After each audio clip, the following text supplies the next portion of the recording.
Association. I'm also a Mount Vernon Public Library trustee. The reason that we're here tonight is to present the Mount Vernon Public Library's budget. In addition, we were lucky enough to have the Mount Vernon City School District here. Superintendent Hamilton is here, and they will be presenting their budget also. So without further ado, I want to introduce Evania Thompson, who is our director of the Mount Vernon Public Library, Jose Avello, who is our treasurer of the Mount Vernon Public Library, David Cambillo, our tech, and our youth in the background who will be live streaming on the Mount Vernon Public Library's website. Good job. Okay? Good evening to everyone, and thank you for coming out. So what we're going to do is talk about the facts and the figures about the library's budget proposal for 2019-2020. We hope to take questions at the end, so if you hold your questions to the end of the presentation, we would appreciate it. David? Okay, the library is very busy. We have 14,067 patrons attending 620 children's programs, as children and adults, in 2018. 7,486 ebooks were borrowed through Overdrive, and we've added to our collection 7,909 new books. I would also go on to say that in 2018 we did some aggressive weeding as well of old and really unused materials, books that haven't been checked out in 10 years or so. So even though we have all these new books added, we've also removed a lot of old material. So the collection is pretty much about the same size it was last year.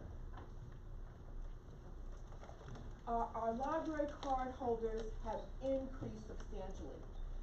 In 2018, it was 32,917, and that is an increase of 3,757 from 2017.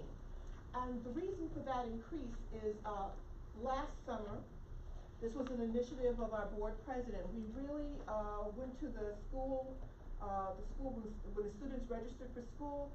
We went there and we signed up children for library cards. So that was a substantial amount for the increase.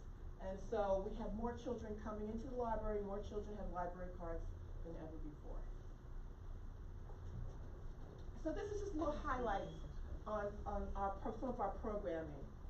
As I mentioned, we've expanded our e-materials, our e-books.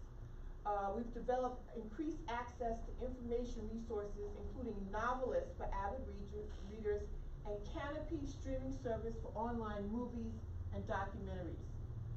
We've continued with FreeDAO, which is very popular. It's a large downloadable database of songs that users can keep. And I believe you can download, I think, 5 songs at a time each session.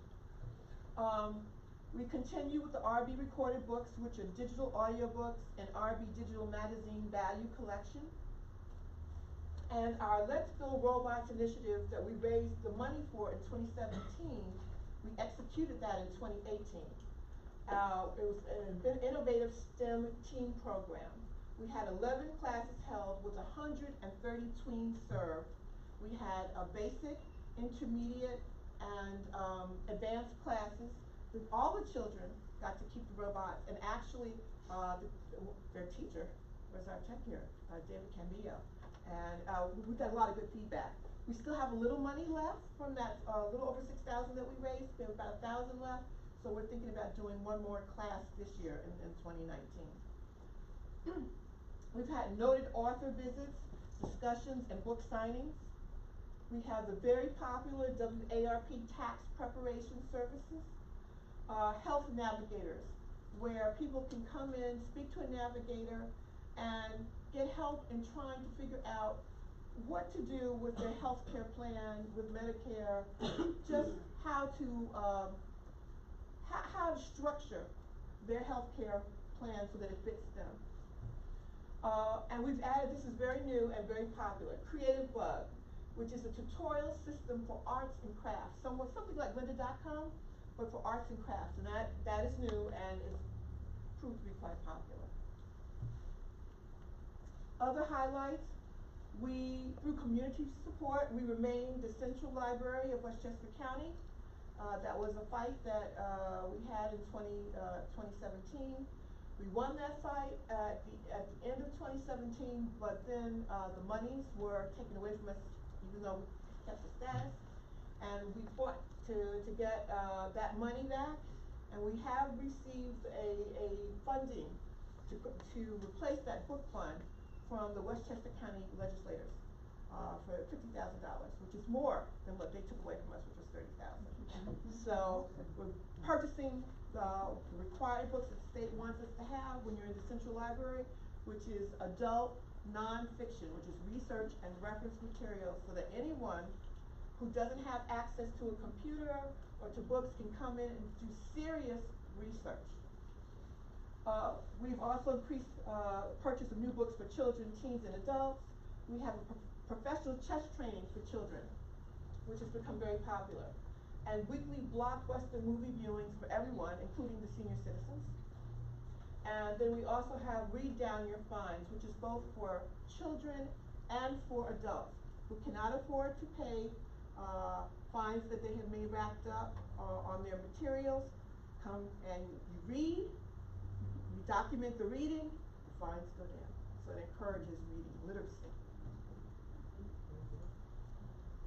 Other highlights: Defensive Driver's Course in partnership with Mr. Frank Davidson of Prudential Insurance Corporation, and that lowers, when you take that defensive driver's course, that lowers your fee.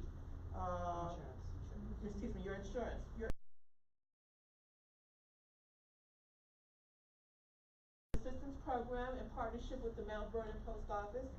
And I don't know how many of you have had to go get your passport, but I know when my son was 10, I went to the Mount Vernon Post Office, and his father and I were there trying to find some place to write, trying to, to get his application so that he could leave the country with me. Here, they come to the library, they have a place to sit. They can sit there with their family. There's somebody from the post office there to help them. It's a much more relaxed setting. The Mount Vernon Public Library to date has received $50,000 for door replacement and foyer upgrades, and that was through the Dormitory Authority of the State of New York, and that is still ongoing. That was a project that we had last year. It's still ongoing, and we hope to complete that as soon as possible.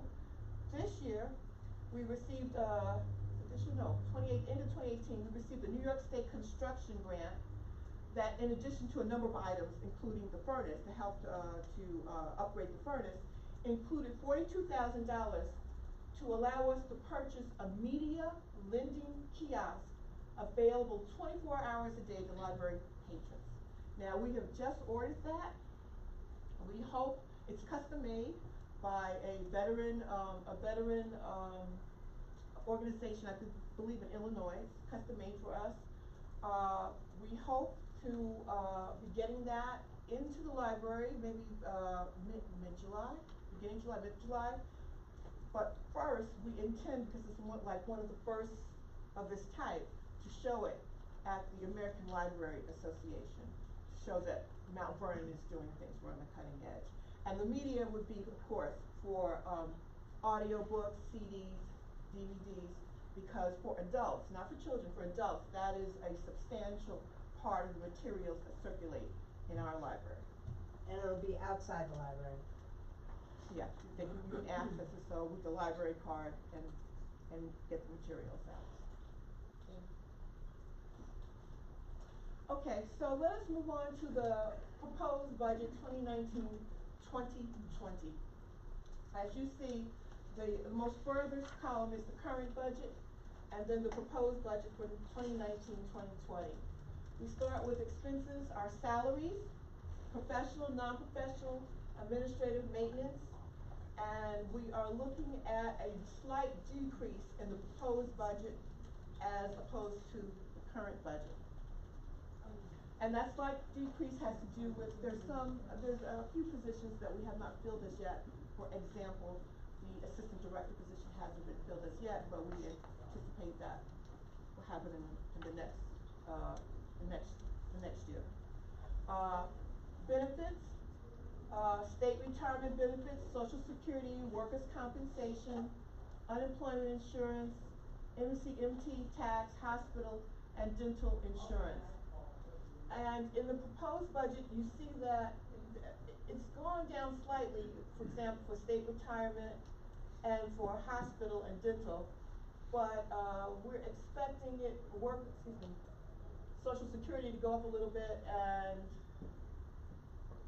Workers' comp. Yes, workers' comp, thank you.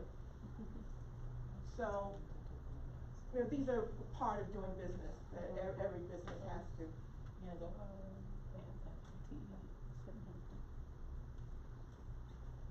Okay, collection development, books, audio visuals, periodicals. And as you see, for 2019, we're budgeting pretty much the same amount as we did for last year, for the current budget. Library operations, supplies, computer equipment expense, computer software and supplies, telephone and telecommunications, our WLS membership, postage, office expense. That is really not growing that much. I see that the WLS membership has gone up slightly. And of course, all the 38 libraries in Westchester County are members of WLS.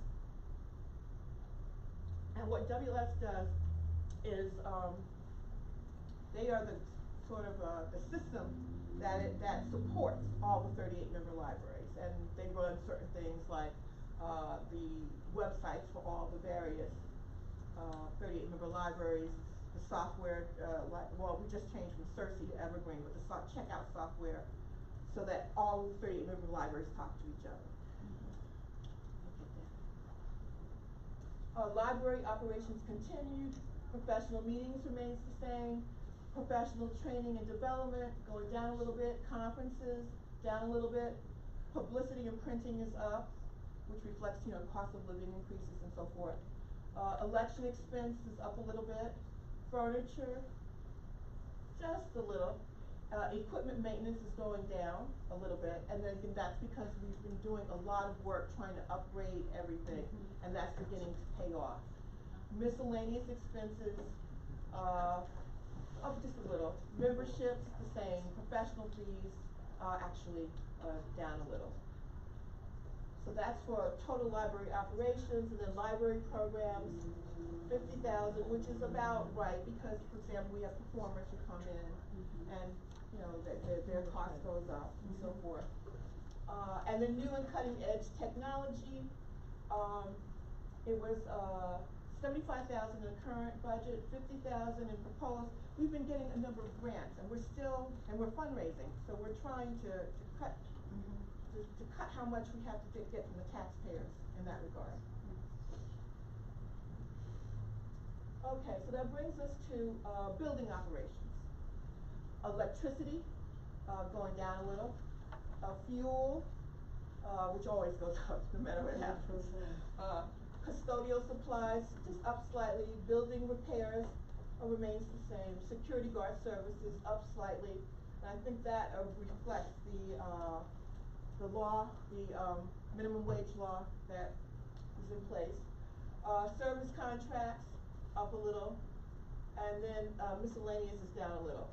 So our total building operations is just slightly higher than what the current budget is, not by much. And we have insurance remains the same, grant expenses remains, actually it's gone down a little, and the marketing remains the same.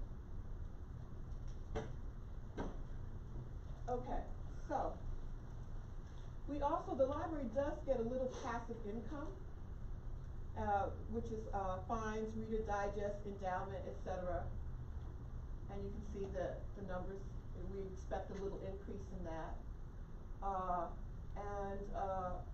You'll see we're not expecting to transfer anything from the reserve. So the amount to be raised that we're hoping to be raised by the tax levy, we're asking the citizens, the taxpayers, to pay a 2%, homeowners to pay a 2% increase. Which is very small compared to all the other 38 member libraries. I know New Rochelle asked for 4%, and maybe 4.5%,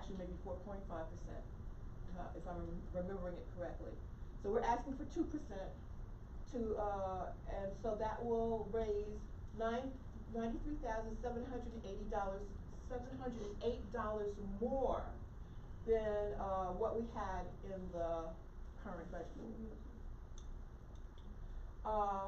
The libraries, again, I'm gonna just repeat this, the library is asking school district residents to approve $4,779,094 in community-based funding. And this just kinda is a pie chart to just show you where everything goes. The majority of our expenses, of course, the salaries, and then benefits, and then library operations. I think our building operations may be a tad bit higher than most, but we have a very old and a very historic Carnegie Library building. We are the only Carnegie Library building that's still functioning as a library in the Hudson Valley. So, of course, you see the library programs, new technology, and then collection development. So we have a commitment, and we hope the public has a commitment to library programs and services. Again, we are asking school district residents to approve $4,779,094 in community-based funding, and that tax levy increase is $93,708 and represents a 2% increase in what we asked for last year. So, your vote counts. Please come out and vote. And not just vote, come see the library, you know, come in. If you don't have a library card, get one, you know? And you will find that we are willing to serve you, and if you don't see what you want, you can ask, and we will do our best to get it for you. Okay.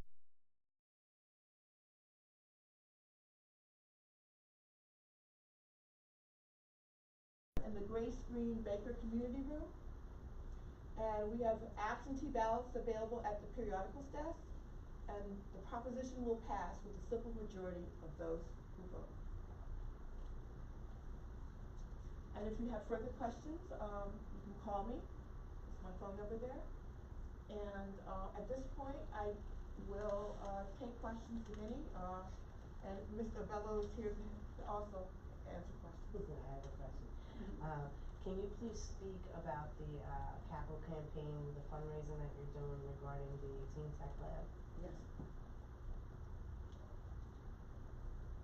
One of the things that we've been trying to do is to, as I said, raise money so that we don't really have to burden the taxpayer.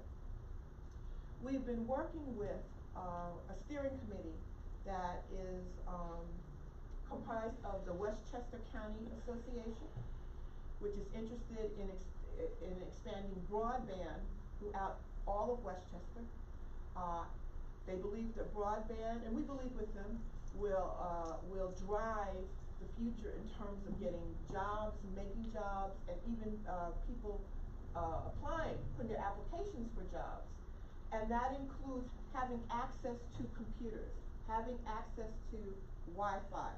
And just to throw in as an aside, the Mount Vernon Public Library has the fastest broadband of any library in Westchester County because we have E-rate. And that E-rate, I will say, was an initiative that was proposed and instigated actually prior to me arriving by the board president. And that's one reason why Westchester County Association wants to make Mount Vernon Public Library a model for bridging the digital divide for other libraries throughout the country. So now getting back to the fundraising, how do we make it a model? We're trying to make a state-of-the-art teen lab. Anyone who's ever heard me speak at the City Hall for the CDBG. Thank you, CDBG grants will know that our teens are a very underserved community. Very, very underserved. And so we think we can address that by putting a state-of-the-art teen lab, because the adults, if you ever used our library, the adults really don't like the teens, young adults in their section. They have different interests, they make different noise, they have different needs. We have a teen section, but it really needs to be upgraded. We need software, we need computers, we need electrical infrastructure. What we want to have is also podcasting rooms. We want to have couches, if possible, for the students to lounge and use their laptops. We wanna have laptops for them to, check out if they don't have any, and to use right there. We want also a teaching area where, they can, get taught on, visual, literacy in terms of statistics and visual information. Because it's not quite, it's not quite the way it used to be in terms of just books. You have to be able to look at visual, diagrams and things and be able to pull the information out of that. We also want a podcast room. We want them to be able to be creative and to really prepare themselves for the future and not be left behind. So that's what the fundraising is for. Now, in addition to Westchester County Association, we have some members who are from Sterling Bank. We have a trustee who is with the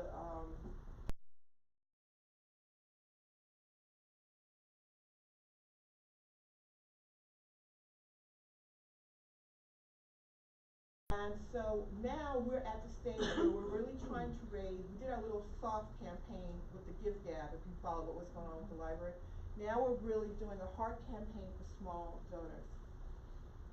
In addition, Westchester County Association at some point, probably in the summer, we haven't set a date, we're setting up a campaign for the big donors, okay? And we've also, if you came to the open house, you would have seen the handout that we gave for people who donate. The patron level, the red level, the silver level, gold level. The level that wasn't on that card, but will be on the next card, is the Andrew Carnegie level, where you give $50,000 or more. Okay, so you'll be in good company with Andrew Carnegie. I like that. Yes, so, and then also we're doing our part. I've written a grant, and we hope that we're expecting it will come through at the end of this year to help also with the changes in the teen lab from the New York State Construction Authority.